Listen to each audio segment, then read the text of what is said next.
are. Ooh.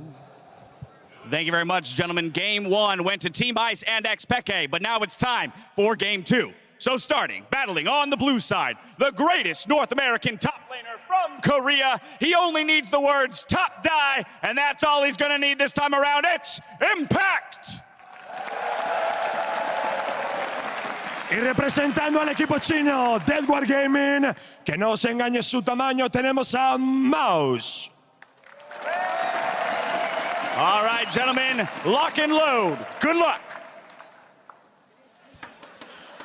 This matchup, stylistically, a man known for top die in the sense of doing it upon others, and Mouse left alone on that top lane island. And had a obviously pretty rough group stage in the World Championship where things went downhill for him, and especially on like one of his like signature picks that I actually thought if he was gonna have a little bit of fun here, he's gonna play like Irelia. He's 9-1 all-time record on it. Only lost one game, INTC at Worlds, where he got destroyed. I mean, things are looking up for him. There is no jungler to camp him. It is Very actually true. just 1v1.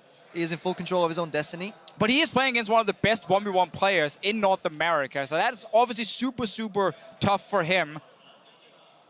He also needs like redemption almost after. It's a bad item, 1v1. Well, maybe you should try and rush it. Sadly, you never get one full item in the 1v1 map. It's just Doran's Blades and maybe like a cloth armor. There is a cap on the Doran's Blades. Only 2 are allowed to be purchased. These guys rushed into game. We see what's happening. We threw away the overlay, guys. We're back to a more simple version. And Kennen is banned. This guy gets it, man. He plays some 1v1s. This guy bans. Yasuo is out of the table as well. Jason Varus. Jason, really good champion in proximity, but wasn't really played or banned that much, I feel, in IWCA. I think a lot of the like mechanically very gifted mid laners would love to play like a lot of Jays in a matchup like this or in a mode like this. Kalista was something that kind of came out of nowhere in the IWCA 1v1s, especially introduced by Southeast Asia, who's obviously still here.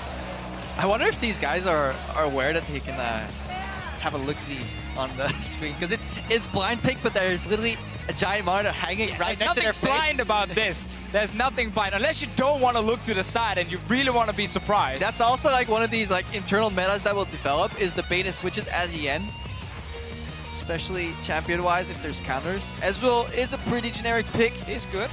It would disappoint me to see Impact play Ziggs. Yeah, I mean, again, I kind of want to see 2 bruisers here and like a level 2, level 3 all in against each other. So like Irelia coming in then. But we get an AD carry. It's a Lucian. The MVP pick of last year's 1v1. Definitely not as strong now though compared to last year. Much, much weaker. The fact like... Oh, Olaf, there's a bruiser. Yeah. Could be Snowball Olaf, honestly. Has to be almost. Like you need either Ghost or Snowball to close the gap against this Lucian, because you're gonna get pushed in. Yeah. And then once you have enough levels, you can then like kind of chase down the entire lane before he gets to his tower. So you need like a different summoner spell. Yeah, I'm just looking at the screen here. Obviously we're standing here, but these guys have about 10 seconds left to choose their summoners. It looks like the Lucian is going for heal and barrier. Honestly, you know, you don't need offensive. You just need to survive the all-in, kite the Olaf, and get the hell out of dodge, and hopefully you can turn it around. It is Exhaust Ignite on the side of Impact, so that is literally one shot. No, he changed. He got Ghost. Ghost, okay. At the very end. Interesting enough, going Ghost over Snowball. I guess it can be really difficult hitting the Snowball against a Lucian who can just dash out of it. So Ghost allows him at least to just chase like through the entire lane, but you're never going to remove that tower because then the game is over. Yeah, it's more security if you fight in the river, because also if you proc the Snowball, the second part of it, and Lucian dashing out right after, and you somehow miss your axe, then it's definitely over. So that's definitely something you want to look for. But overall, this is a matchup where Mouse wants to push, but he has to tread very carefully.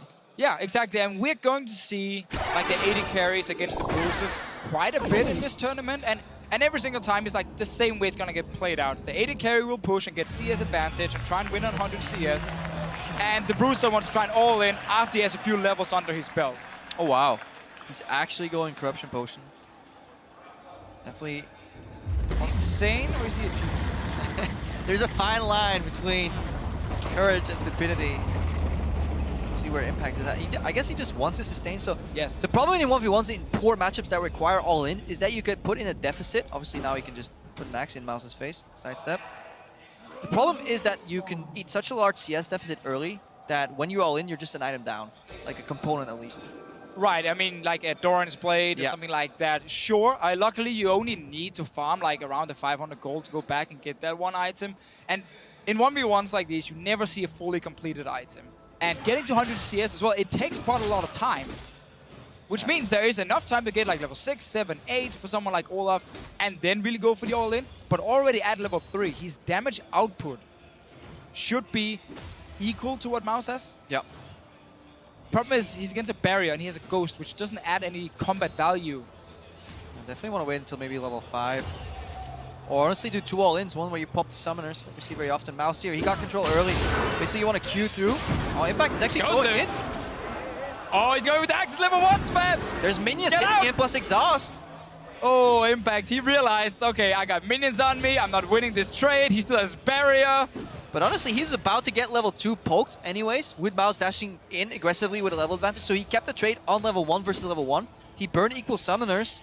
Honestly, I think it was a pretty smart from Impact, because now the Corruption Potion is ticking in as well. We'll have more sustain for himself. Mouse obviously can try and get a little bit of HP back with just auto-attacking the minions. But the fact that there's still a barrier means that Impact really has to be careful if he tries to all in. There's a lot of minions as well. Yeah, we see the kind of practice here, what you want to do as well with AoE abilities. You want to last hit a minion, or hit a minion at least for the push. Take the heal. There we go. And you always want to make sure that you hit the enemy champion as well there. Double dibs rather. While you push, you want to be poking here. Mouse does it well. He's got a CS advantage. It would be stupid for him to be bold, because he can back and always get more items. Yeah, and now, you know, while the engage from Impact made sense and he could then sustain with Corruption Potion, Mouse had really good timing on the Relic obviously spawning and being right next to it, so he picked that one up, still had the defensive Summoner ready, and now with Warlord's Bloodlust as well on an 80 carry. When you drop low, it's a bit like when Olaf drops low, yeah, you get a little bit stronger in that sense, because you can then sustain back up very, very easily, and now you get that double Dorans against just a longsword. But that's what we are always going to see, is an inherent kind of small gold advantage in this 80 carry versus Bruiser matchup early on, because the 80 carry will get the push, which means you poke him on a tower. The Bruiser cannot sustain himself. In fact, right now he's taking away the Relic, that's good. But he is down an extra item in essence, because it's a sword on each side, a sustain item, and then an additional Dorns on the side of Mouse. And Impact will have to wait for his Summoners again. Yep. So Mouse knows there's a bit of time here where he can just keep like farming and pushing. See if he can poke Impact low as well, or at least get him down to like a 50%. So he really has to be careful when he tries to all in. So overall, Mouse is in a very good spot at the moment. Just can't really start sleeping and suddenly get caught by too many axes. Yeah, it is just the second Impact decides to pick up one of those axes and chain them together. That's when Mouse needs to realize he's in a lot of trouble. So watch him keep the maximum distance, hopefully for him. But Lucian is a pretty short-ranged 80 carry that can get baited in by an Olaf. Luckily for Mouse though, again, if he always like saves the dash, if he knows, okay, right now Impact can't engage because there's so many minions, you can dash aggressively. Otherwise, you save it. The first axe that flies at you, you dodge that one, and then you can actually start kiting backwards and wait for either tower or more minions to be there. And we saw Mouse do exactly that at the end of the previous wave. Once it was done, he knew Impact couldn't fight back in a full wave of minions, so he just did an EQ combo with double tap on each end. Just a few seconds on exhaust now for Impact. He's landed a little bit of poke onto Mouse.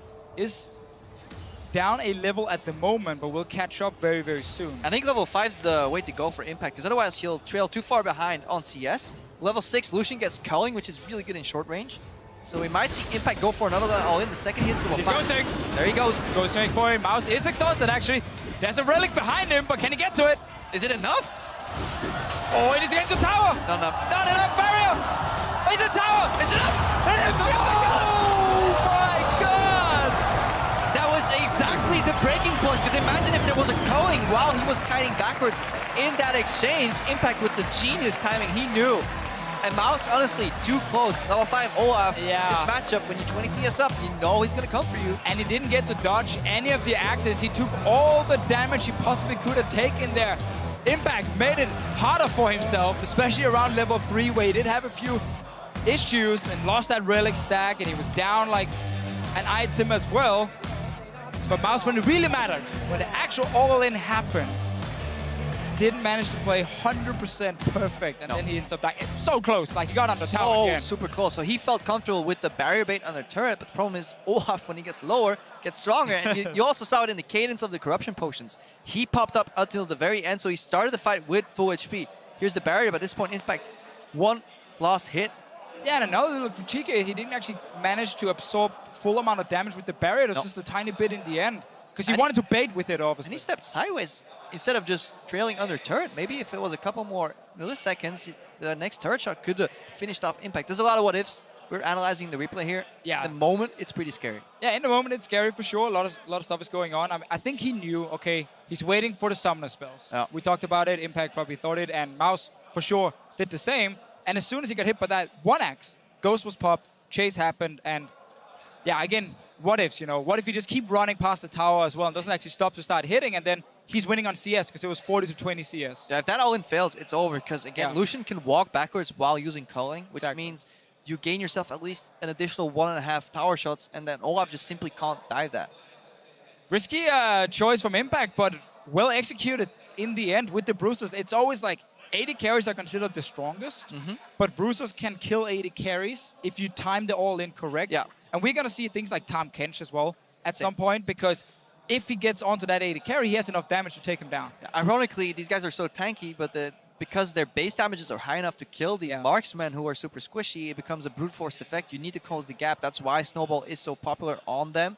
80 carries want to win, honestly, by racking up a lot of items. Maybe if it's like an AP matchup, you can go for the Hex Drinker, which allows you to do better in all-ins. Also, the 80 carries tend to be able to out-sustain whoever they're playing against, because with like Warlords, and they can just sit there and be like, okay, we had a trade. Well, now I can just safely range attack all these minions, and you have to be super careful, otherwise I can like kill you. So definitely some advantages there, but in the end, the all-in, it worked. And I mean, it is just the perfect level as well, because the value of minions kind of falls off over time as well. If you go all-in level 1 or 2 into a full minion wave, you're going to die. Level 5, 6, later on, minions still do damage, but it isn't as punishing if you keep the kind of the timing window where you engage in short. You just got to kill somebody in 4 seconds, otherwise the minions will start mattering. Sure. And in this game here, we got to see why a lot of the people playing Bruisers don't really care about falling behind in CS. Because this was 20 to 40 CS, and they were level 5 already. So you can really start having these crazy fights.